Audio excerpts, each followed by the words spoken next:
السلام علیکم ناظرین، ہائی کورٹ کے 6 ججز کی طرف سے سپریم جوڈیشل کونسل کو جو خط بھیجا گیا، اس پر جسٹس شبر رضا رضوی نے بڑا بہترین تبصرہ کیا اور انہوں نے انہیں خراج تحسین بھی پیش کیا اور عدلیہ پر دباؤ بنا کر فیصلے کروانے پر بہت سے سوالات بھی اٹھائے۔ آئیے پہلے ان کی گفتگو سنتے ہیں، پھر اس پر بات کرتے ہیں۔ جسٹس صاحب، کچھ لوگ اس بات پر سوالات اٹھا رہے ہیں کہ سپریم جوڈیشل کونسل جو ہے وہ ججز کے احتساب کا فورم ہے، ایسی شکایات کے ازالے کے لیے کیا اس فورم سے رجوع نہیں کر سکتے ججز؟ پہلے سے کیونکہ سپریم جوڈیشل کونسل میں کئی ایشوز اٹھائے گئے تھے، یہ تو آپ نے دیکھا تھا، یہ 1.5-2 سال کی مختلف ایکٹس کو سامنے لایا گیا ہے۔ اس قسم کی جو انٹرفیئرنس ہے ہم انفرادی طور پر سنتے آئے ہیں، لیکن یہ پہلی دفعہ ہوا ہے کہ اسلام آباد ہائی کورٹ، سپریم کورٹ کے 6 ججز نے جو کچھ بیک گراؤنڈ میں ہو رہا تھا وہ کولیکٹیولی سامنے لے آئے ہیں۔ یہ بڑا ان کا دانشمندانہ اور دلیرانہ اقدام ہے اور میں سب سے پہلے اس کی بہت تعریف کروں گا۔ یہ انہوں نے بہت اچھا کام کیا ہے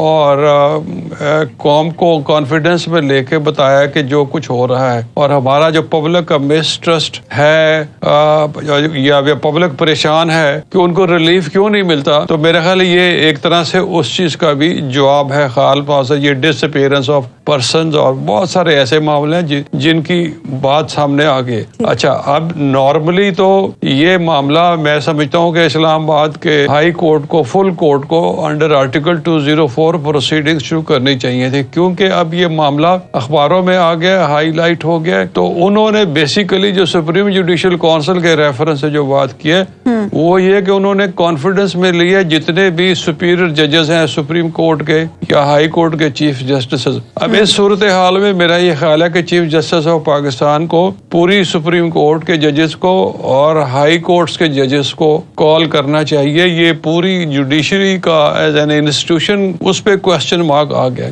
اور ان کو مناسب فیصلے کرنے چاہیے، اور اگر ہو سکے تو پاکستان بار کونسل اور سپریم کورٹ بار ایسوسی ایشن کے نمائندوں کو بھی اس ڈسکشن میں انوالو کرنا چاہیے۔ یہ بتائیے گا کہ کیا آپ خود بھی کورٹ کا حصہ رہے ہیں، اعلیٰ عدلیہ کا، کیا آپ کو بھی کسی ایسے پریشر کا سامنا کرنا پڑا جس طرح کا ذکر جو ہے اسلام آباد ہائی کورٹ کے ججز نے کیا ہے، یا یہ ایک غیر معمولی بات ہے یا معمول کی بات ہے؟ کیونکہ پاکستان کی عدلیہ کے کچھ فیصلے ایسے ہیں جن پہ بہرحال انگلی تو اٹھائی جاتی ہے۔ دیکھیں، انفرادی طور پر کوئی واقعہ تو پہلے زمانے میں بھی سنتے تھے، مگر ایک تو یہ کہ مجھے ذاتی طور پر کوئی ایسا ایکسپیرینس نہیں، اللہ کا شکر ہے، لیکن اب یہ انسیڈنٹ بہت زیادہ بڑھ گئے ہیں اور ہم انفرادی طور پر ادھر ادھر سے سنتے تھے، مگر پتہ نہیں تھا کہ لاوا اتنا پک رہا ہے اور حالات اتنے خراب ہو گئے۔ تو میں تو اس لیے بار بار اسلام آباد ہائی کورٹ کے ان 6 ججز کا شکریہ ادا کرتا ہوں کہ انہوں نے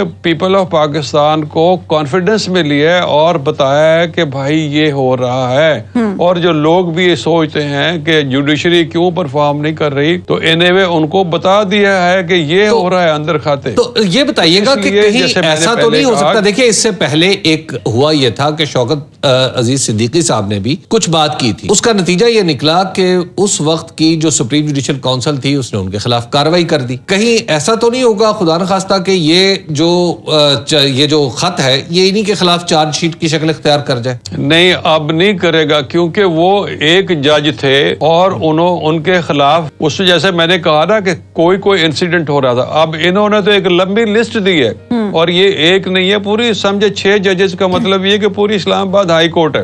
لہذا جو چیز ہم ادھر ادھر سے ان اتھینٹک سورسز سے سنتے تھے وہ اتنی کھل کے سامنے آئی ہے کہ ایسی مثال پاکستان میں کہیں نہیں ہے۔ دیگر ہائی کورٹس پہ بھی اس کے اثرات آئیں گے؟ ہو سکتا ہے دیگر ہائی کورٹس کے اندر بھی ایسے لوگ ہوں بینچ کے اوپر جنہیں کچھ شکایتیں ہوں۔ ہو سکتا ہے، جی بالکل ہو سکتا ہے، دوسروں کو انکریجمنٹ ملے۔ یہ ایسے ماحول میں جو فارن انویسٹرز آتے ہیں فار ایگزامپل، وہ دیکھتے ہیں کہ جی اگر ہمارا ایشو ہوا تو کس فورم پہ حل ہوگا۔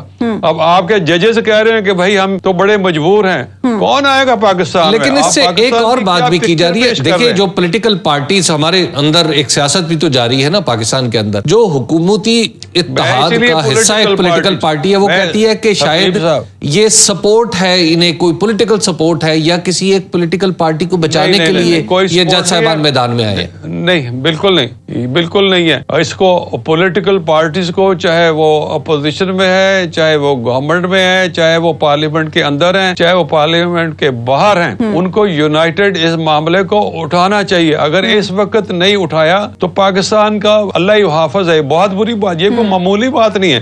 پوری دنیا میں کبھی ایسے واقعہ نہیں ہوا جو پاکستان میں یہ واقعہ ہوا ہے. جسٹس صاحب، لیکن اب اس معاملے پر پولیٹیکل پوائنٹ سکورنگ تو ہو رہی ہے. ہم دیکھ رہے ہیں کہ سوشل میڈیا پر ان 6 ججز کے حوالے سے بھی مختلف ریمارکس دیے جا رہے ہیں لوگوں کی جانب سے، پولیٹیکل پارٹیز کی جانب سے. آپ کیا سمجھتے ہیں پچھلے 1-1.5 سال میں جو اسلام آباد ہائی کورٹ سے فیصلے ہوئے، کیا ان فیصلوں پر بھی اب سوالات اٹھیں گے؟ بہت سے سوال اٹھیں گے. سوال یہ ہے، اس لیے میں یہ کہہ رہا ہوں کہ اس کو ایک طرف تو سپیریئر جوڈیشری کو کوئی کولیکٹیو ڈیسیجن لینا چاہیے، دوسری طرف president of Pakistan, prime minister of Pakistan کو اس کو انیشیٹو لینا چاہیے، کیونکہ ایک ایگزیکٹو اتھارٹی کے آفیسرز کے اوپر الزام ہے. اس کی ڈپارٹمنٹ لیول پہ، اس پہ انسٹیٹیوشن لیول پہ اس پہ امیڈیٹ ایکشن ہو. جسٹس صاحب، اس میں ایک پہلو یہ بھی ہے کہ ہمارے جو کچھ کورٹ رپورٹرز ہیں وہ یہ رپورٹ کر رہے ہیں کہ مئی 2023 سے یہ معاملات جو سابق چیف جسٹس صاحب تھے عمر عطا بندیال صاحب اور قاضی فائز عیسیٰ صاحب، ان کے علم میں تھا،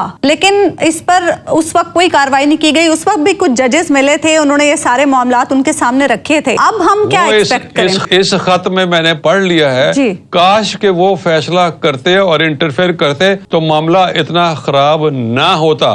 اب تو کیونکہ ابل کے سامنے آ گیا ہے، اس لیے سپیریئر جوڈیشری اور پاکستان کی ایگزیکٹو اتھارٹیز ابھی بھی ریئیکٹ نہیں کریں گی اور اپروپریٹ ایکشن نہیں لیں گے تو اس کا نتیجہ تباہی کے علاوہ کچھ نہیں ہوگا. یہ جو خط ہے، یہ کہیں بعض لوگ اس کو ایسے بھی ٹرم کر سکتے ہیں کہ شاید یہ اپنے چیف جسٹس کے خلاف عدم اعتماد کا اظہار ہے، یا چیف جسٹس آف پاکستان کا ذکر کر کے کہ جب وہ پیونے جج تھے تو اس وقت ان سے ملاقات ہوئی، انہیں اعتماد میں لیا گیا. تو دراصل یہ ان دونوں چیف جسٹس کے خلاف بھی ایک امکانی طور پر ایک چارج شیٹ ہو سکتی ہے. کیا اس کو یوں بھی لیا جا سکتا ہے؟ بات یہ حبیب صاحب، آپ بڑی سمپل سی بات کہہ رہے ہیں. ایک ایشو تو سامنے آ گیا نا جی، ایک کیس تو آ گیا کہ انہوں نے ایک لسٹ دی ہے کہ اس جج کو انفلوئنس کرنے کی، ٹیررائز کرنے کی، دہشت گردی کرنے کی کوشش کی گئی ہے. تو اس کی آپ انکوائری کروا لیں جی، پتا چل جائے گا کہ موٹیو کیا ہے. اب تو اب دیکھیں نا، اب تو کچھ چیز، اب گیس ورک کی تو کوئی ضرورت نہیں ہے. اب سب چیز انہوں نے ایک مٹیریل آپ کے سامنے رکھ دیا ہے. اس کی سپیریئر جوڈیشری بھی انکوائری کرے، اپنی پاورز استعمال کرے اور ایگزیکٹو بھی استعمال کرے. دودھ کا دودھ، پانی کا پانی ہو جائے گا. آپ یہ نہیں سمجھتے کہ ان ججوں نے اپنے دائرہ اختیار سے تجاوز کیا ہے یا کوڈ آف کنڈکٹ سے تجاوز کیا ہے؟ نہیں، بالکل نہیں کیا. اچھا، بالکل نہیں کیا. ایک آدمی کی ایک ڈیوٹی ہے اور وہ کہہ رہا ہے کہ جی، بجائے آپ اس کو کہیں کہ آپ اپنی ڈیوٹی کیوں نہیں پرفارم کر رہے، اس نے بتا دیا کہ میں کیوں نہیں پرفارم کر پا رہا، میں کر رہا ہوں لیکن یہ ڈیفیکلٹیز ہیں. جب کوئی ڈیفیکلٹی ہو تو ایک جو جج ہے ہائی کورٹ کا، وہ چیف جسٹس آف پاکستان کو اور پریزیڈنٹ آف پاکستان کو نہیں بتائے گا. اور کس کو بتائے گا؟ یہی دو ہیڈ آف دا اسٹیٹ کو بتائے گا جو اس کی اپوائنٹمنٹ کرتا ہے، جو ہیڈ آف دا اسٹیٹ ہے، اور ہیڈ آف دا انسٹیٹیوشن ہے جو چیف جسٹس آف پاکستان ہے. وہ بجائے یہ کہ وہ کوئی سیکرٹلی ادھر ادھر سے چیزیں کہیں، انہوں نے اوپن کر دیا ہے.